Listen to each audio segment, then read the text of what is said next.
Hello guys, welcome back to my blog. सुरुवात होते हिच्याकडून। आज मी घेतली आहे कामाला सुट्टी, कारण की आज दिवाळीची साफसफाई करायचा थोडा मूड झालेला।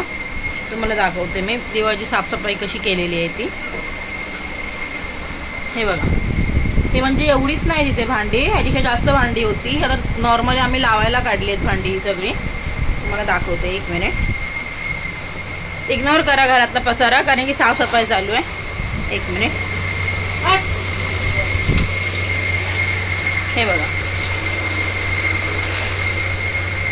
ही सगळी स्टँडला लावलेली भांडी आत्ताच जस्ट घासली आहे आणि वहिनीने हे सगळे ना नीट लावले जातं।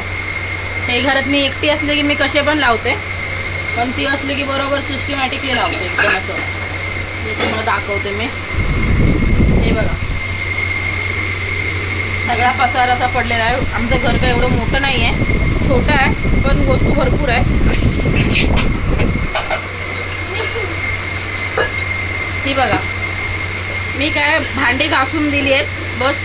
बाकीचं सगळं हे सगळं धुतलं, साफसफाई केली, सगळं झाडून काढलं, पुसून वगैरे लावायची मेहनत तिची आहे। मी फक्त थोडंसं क्रेडिट घ्यायला आली, बाकी काय नाही। हे बघा, सगळं किचन वगैरे क्लीन करून घेतलं आहे। अजून आता आम्हाला काही पाणी नाही आहे भरपूर जास्त, कारण आम्ही असे ड्रम बकेटमध्ये पाणी स्टोअर करून ठेवतो। पाणी बऱ्यापैकी आम्ही संपवलं, कारण दिवाळीची साफसफाई बोललं की पाणी भरपूर लागतं। आणि हे बघा, बाहेर काय गेलं तर संपईल कोणी हां। आणि आमची जी छोटी आहे ना, म्हणजे आमचा छोटा डॉन, हे बघा, तिने घरातच काय काम केलंय। फक्त तिने ना, म्हणजे आपण असं विचार करतो ना, एखादा दोन माणसं असलं की कामं पटापट होतील, असं काही नसतं। जर घरात लहान मुलगी असेल ना, तर काम तुमचं पटापट होणारच नाही। त्याच्यामुळे तुम्ही असं जर प्लॅन करत असाल, तुम्ही दुसरा प्लॅन करा, कारण की हा प्लॅन ट्राय नाही। आम्ही पण आज प्लॅन केलेला की 2 जण असेल तर पटापट सगळं काम होतील, पण असं काही झालं नाही। कारण की मी भांडी घासत होती, तिने विचार केला फटाफट पुसायची भांडी आणि लावून टाकायची, तोपर्यंत स्टँड घालायचे। पण ही छोटी जी मुलगी आहे ना, तिने आज अक्षरशः पूर्ण घरात धुमाकूळ घातलाय। ती 1 मिनिट पण शांत बसलेली नाही। म्हणजे एक जर काम करतो ना, दुसरीने तिला घेऊनच बसायचं आहे। आता मी भांडी घासून दिली, पण तिचं एवढं सगळं आवरलंय, कारण की जोपर्यंत मी तिला घेऊन बसली, म्हणून तिने सगळं भांडी पुसून वगैरे लावली। ही आ करते, म्हणजे तिला भरवायचं आहे का? ही फुकटची फुटेज घ्यायला आली आहे।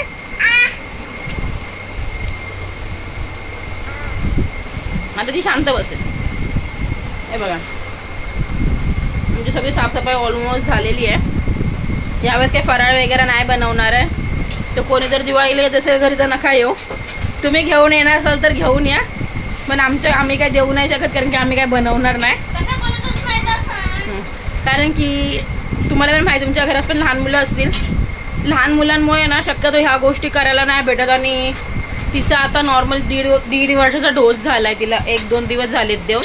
तर ती आजारी आहे, म्हणजे तिला ताप वगैरे आले, टॉन्शन आलेत, ताप पण येतो। त्याच्यामध्ये तिला ना आता थोडंफार असे कांजणे यायला सुरुवात झाली आहे, पण अजून पूर्ण सुरुवात नाही झाली। तर आम्ही काही नक्की ते ठरवू नाही शकत तिला की त्या कांजण्याचं आहे, ती कसली ॲलर्जी आहे। त्याच्यामुळे मी काय आम्हाला ह्या दिवाळीमध्ये काही फराळ करायला जमणार नाही, पण लोक आम्हाला देऊ शकतात, आम्हाला काही प्रॉब्लेम नाही, आम्ही खाणार। तर असं होतं आमची दिवाळीची साफसफाई। तरी बरीचशी साफसफाई राहिली आहे, म्हणजे ह्यावेळेस काही कलर वगैरे करणार नाही, कारण कलर आमचा चांगला आहे। तर नॉर्मली झाली आहे। आता फक्त तुमच्या फराळाची वाट बघते की तुम्ही लोक मला कधी फराळ देणार आणि मी कधी संपवणार आहे। तर लवकरात लवकर फराळ पाठवा, म्हणजे फराळ मी पटापट खाईन।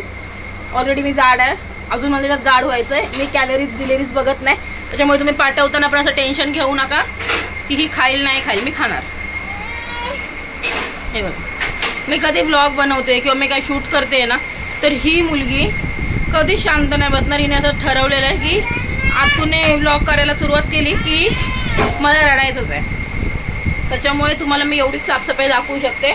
Okay, bye, stay tune. Next ब्लॉगमध्ये आपण पुढचं बघू। जर दिवाळीचं काय आम्ही बनवायला जर स्टार्ट केलं तर लवकरच माझा नवीन ब्लॉग येईल, किंवा असं बेसिक ब्लॉग तरी येईल normal डेजचा।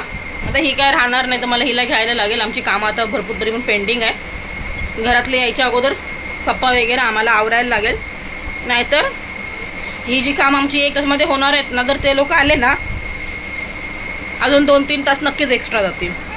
Okay bye bye bye bye कर.